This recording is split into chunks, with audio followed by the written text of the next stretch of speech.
but it's really kind of him to join. So just to briefly introduce the two panelists, let me start with Dr. Shamanna. So Dr. Sham did his medicine from Hubli. He was very interested to be one of the Dharma Senas on the cricketing field. In fact, almost trained to be a cricket umpire.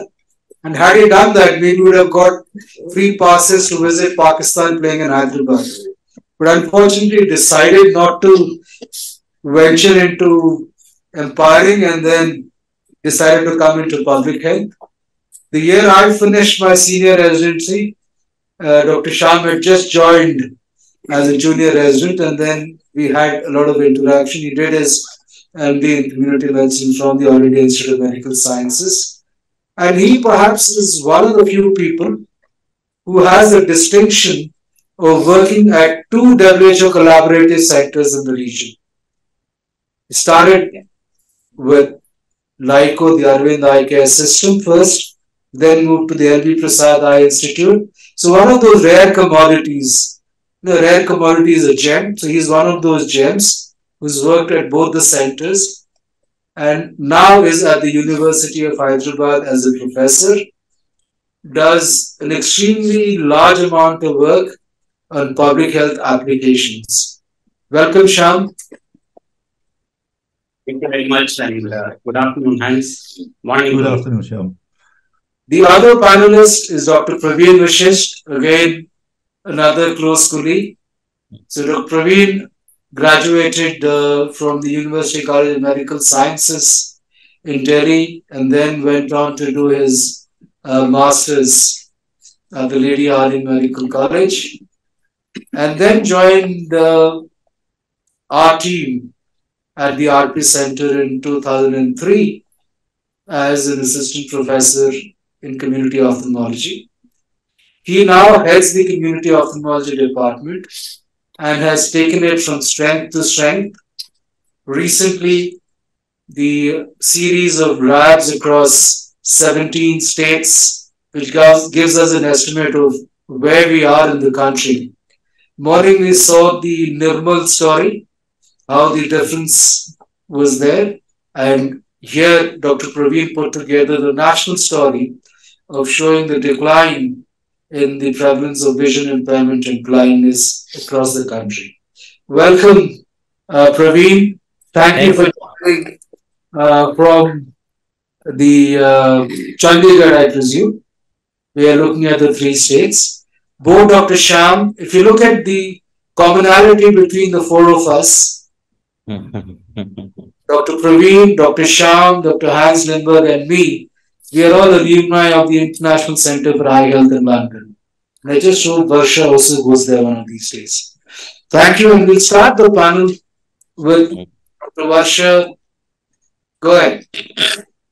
Good morning and good afternoon. This is first question to you, Dr. Praveen. You have recently conducted and published the most recent RAPS survey for India. Can you please tell us how these results are being used for framing policies under NPCB? Thank you, Varsha. In fact, we completed this survey way back in 2019. And after that, we're waiting that something ministry will take some initiative based on the finding of the survey. But for 1 year, probably there was no action. So I was very apprehensive that we have done such a huge survey in the entire country. Then I wrote to Joint Secretary about this. And fortunately, after that, they invited us. Then first thing what we did is, based on the finding of survey, we assessed the need for cataract surgery in the country. And we decided that need-based surgery based on findings, it was nearly 2.7 crore surgery. That is 27 million surgeries are required in next 3 years. That was assessed. And then Government of India initiated a special program, that is cataract blindness backlog free program based on findings. That is something very positive.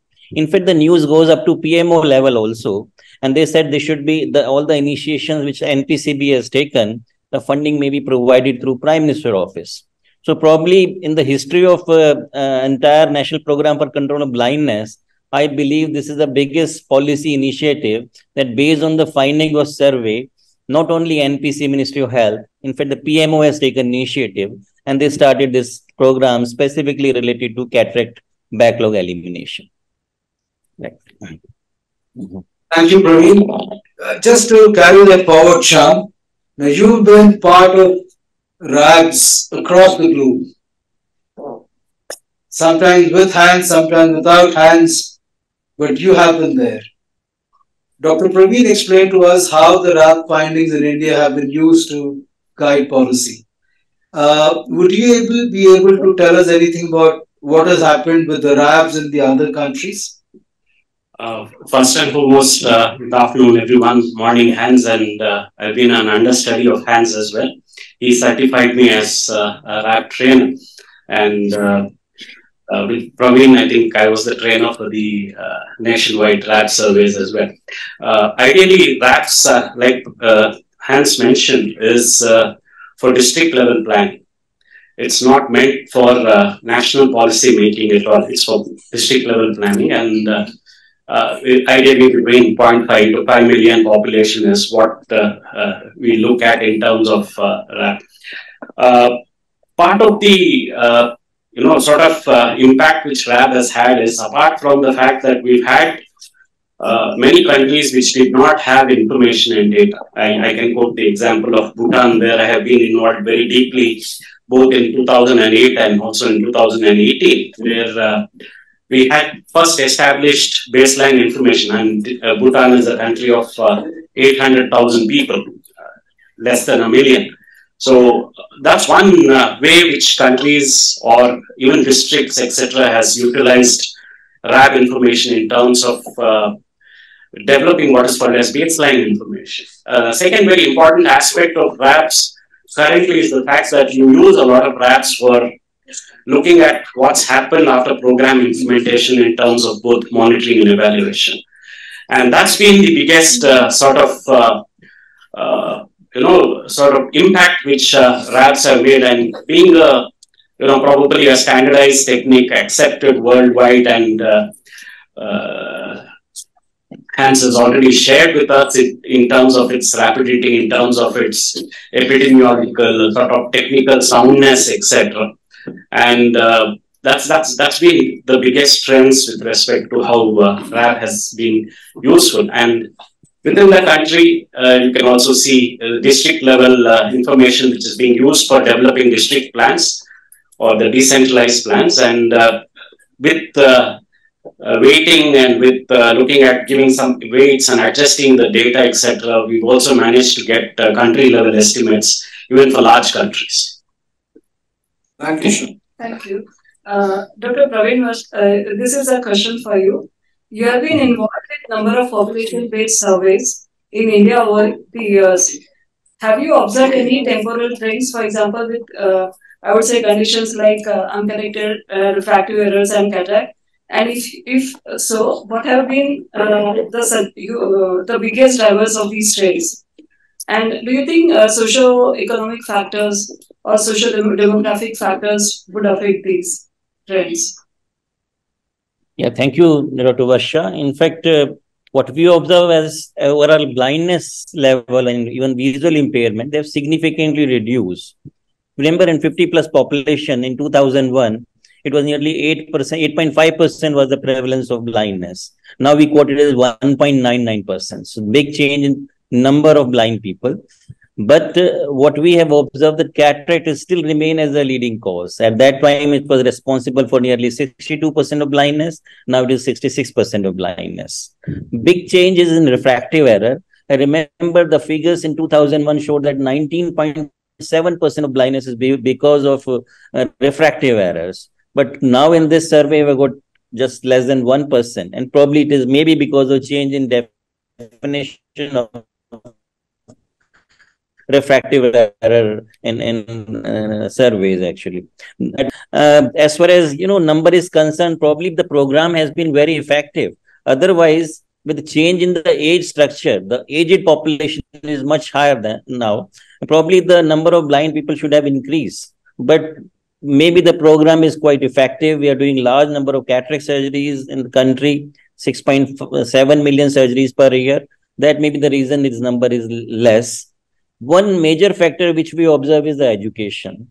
Illiterate people, rural population, tribal population, they have much higher prevalence of blindness and visual impairment compared to literate people, people in urban population. These are having less burden of blindness actually. So these are the basics. And any other question which I missed? The part of question, I think these are.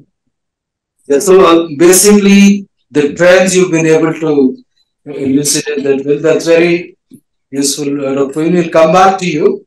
Okay. To Dr. Sham. There is a recent debate on how do we decolonize education, curriculum, activities. So one of the important things is maintaining the quality as well as creating core competencies and a pool of people who could do this sort of work. So how can we actually approach that aspect so that decolonization can be expedited and we have a core competency framework within the country? Thank you very much, sir. But first on, with apologies to Hans, decolonization is a very European concept. It would only come from countries which have colonized other countries, and that's why we speak about decolonization. That apart, it's a human rights issue as well. So that said, I guess it's very important for us to understand that we have local competencies and local traditional knowledge as well, which probably finds more space these days than it used to be earlier. You spoke about, just look at what we developed in India as the RAB itself, and it's been sort of more or less customized to the extent where you have a hub and spoke model. You have almost every country in the world having somebody who can do the training and who can help people carry out the sort of thing. I also think that it's very, very important to look at the contextually relevant problems, and in that aspect, decentralizing a program. If you look at the watershed movement within at least the country's health system, the health mission or the rural health mission in 2006, 2007 has been phenomenal in terms of decentralizing thing. It's based on the whole principle of people of their area know the problems well. So the planning, the implementation, and everything is more bottom up rather than top down. And through this approach, you also see a lot of sort of capacity building at the stages, and that probably leads on to what you call as decolonization. But I would say more self-reliance would be the right word to call. So self-reliant decolonization is what you're trying to I don't like the word decolonization. Right. Straight. Great. That's a great one. So, Varsha? So, Dr. Praveen, you have used other surveys also apart from lab. So, what are the challenges in conducting lab and the other population-based surveys? What you have done?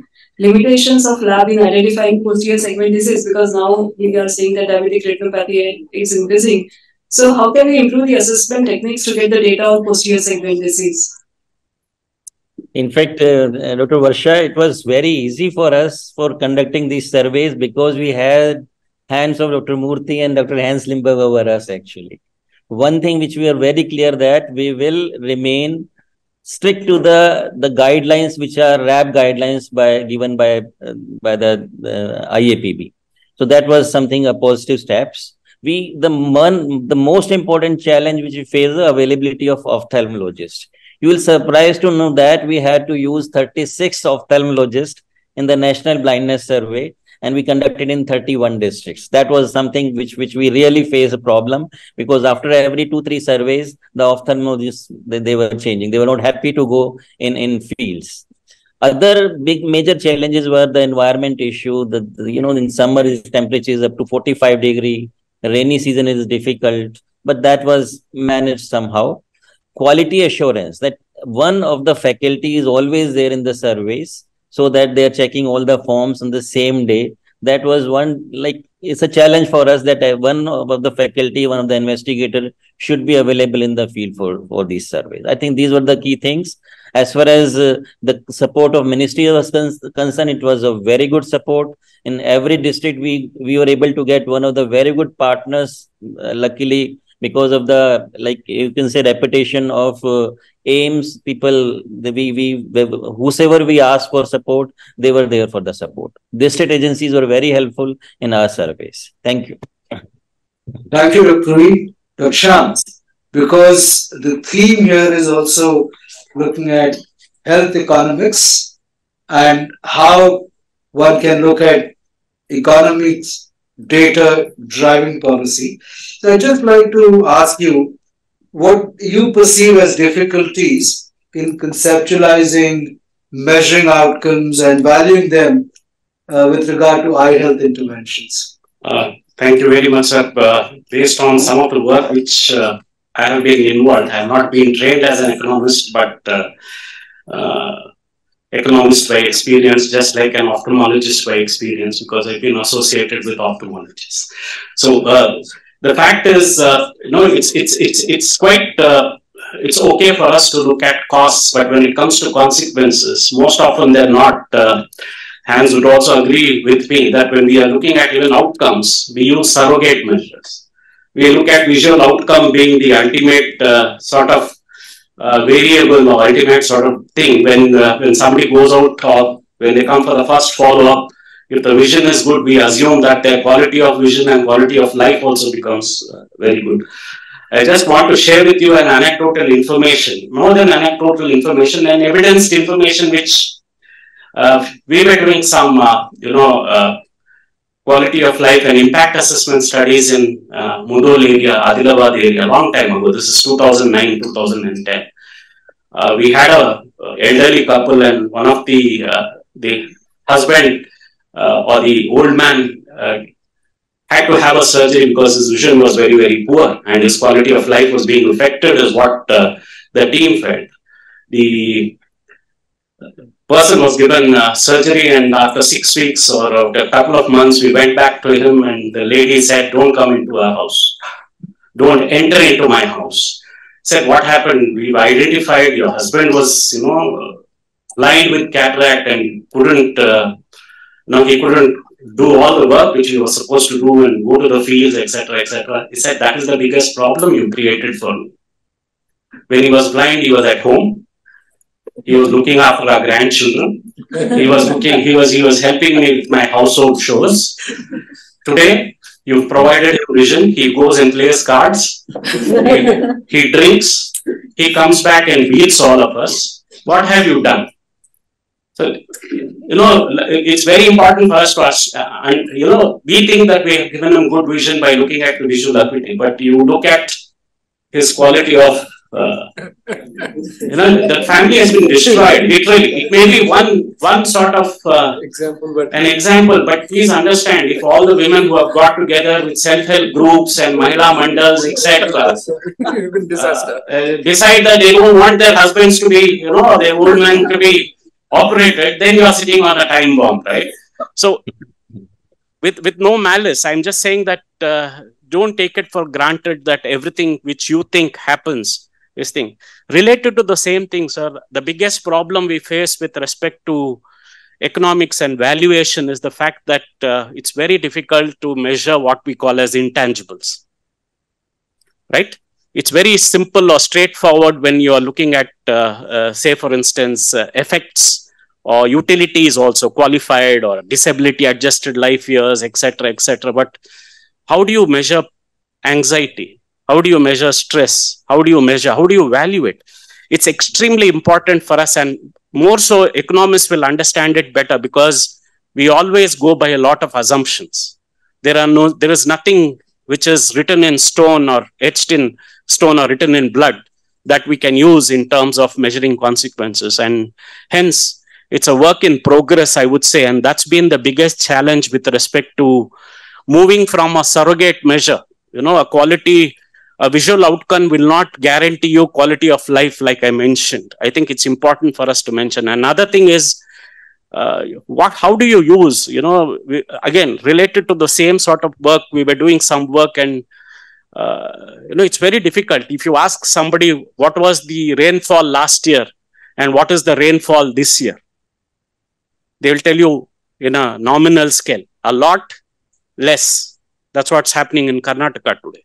So if you're so we came up with this very interesting scale called as the Pachod Paisa scale, which were used by a group which is based in Maharashtra, wherein we are looking at, all of us, at least in our generation, when I say our generation, this generation, talk about annas. 4 annas is 25 NP, 8 annas is 50, 70, 12 annas, 75 rupee.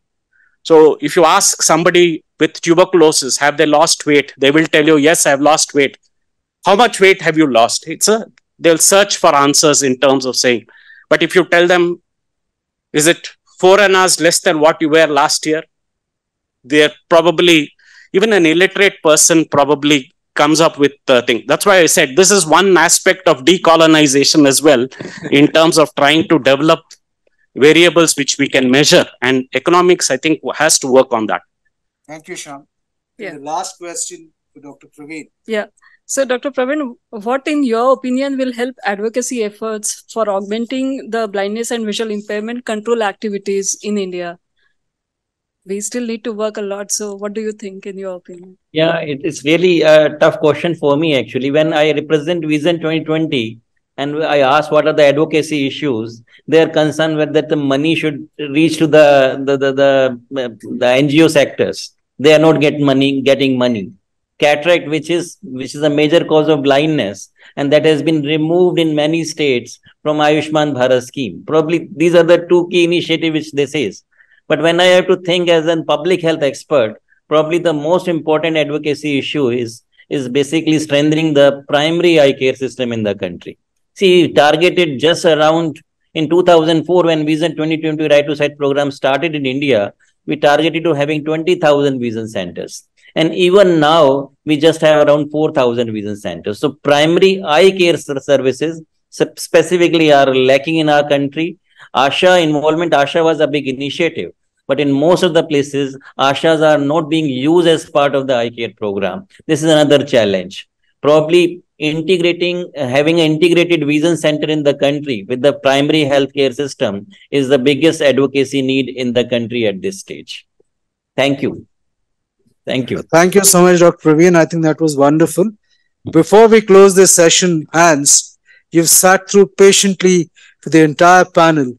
So we'd like to have your final comments before we close this session. Hans, your experience then and with the input from the panel, just about a minute or so for your closing comments, Hans. Yeah, closing common sense, that's a big thing.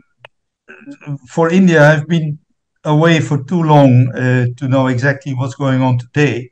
But one of the things that struck me already when we started looking at data in India was, and what I still see today, is the importance of demographics. Praveen mentioned already that prevalence went down substantially in India, but not to discourage you about all the achievements, but the problem is that the composition of the population has changed so much, and the percentage of elderly people, of people 50 plus, has increased so rapidly that in terms of number of people, I wonder whether it is still the same or it may have even increased compared to 20 years ago. Because you see that the number of people 50 years and above worldwide, not only in India, but all over the world, even here also, is causing more and more problems for healthcare services in general to comply with. The pressure is getting very high. And we all know that when we all get 100 years of age, we all get cataract. So that's pushing the numbers up, the demography. And these demographic changes are so rapidly that this becomes an increasing problem all over the world. You can never stop with it. I mean, there will continue to be a lot of work. So I think researchers should really focus on that one tablet which can delay the onset of cataract. That will really help us out for the future. I think we should look in another direction than surgery alone. I still remember when I was trained that people with a gastric ulcer, they lost half of their stomach because that was the treatment as those days. Today, it's a course of antibiotics of about a month, and you're treated as well, and you still have your entire stomach without any long-term problems. So, if we can really focus on that one tablet, which will delay the onset of cataract, it may be a better solution in future. Hans, you've looked at, giving the unemployment dole to the ophthalmologists. It's a big challenge. You better be careful. But thank you for this wonderful session, Hans, Praveen, and Dr. Sham. Thank you so much. I'm sure Thank you. everybody would Thank, appreciate that wonderful session. Thank you once again. thank you, And sir. Thank you. Thank you. Thank you, sir. Pleasure to see you all again. Thank you.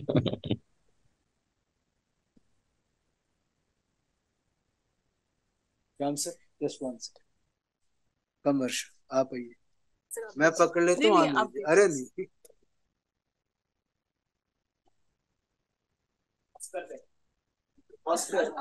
पीछे गाना भी बजना this or go let me I'll give one you give the other left there is always sharp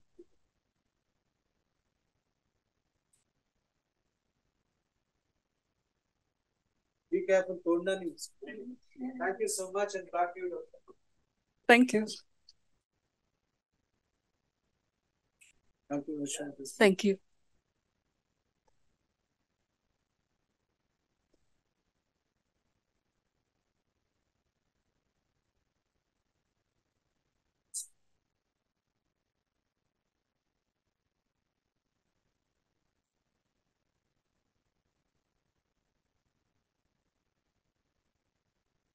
We'll take a small tea break. Request you all to be back within 10 minutes. Thank you.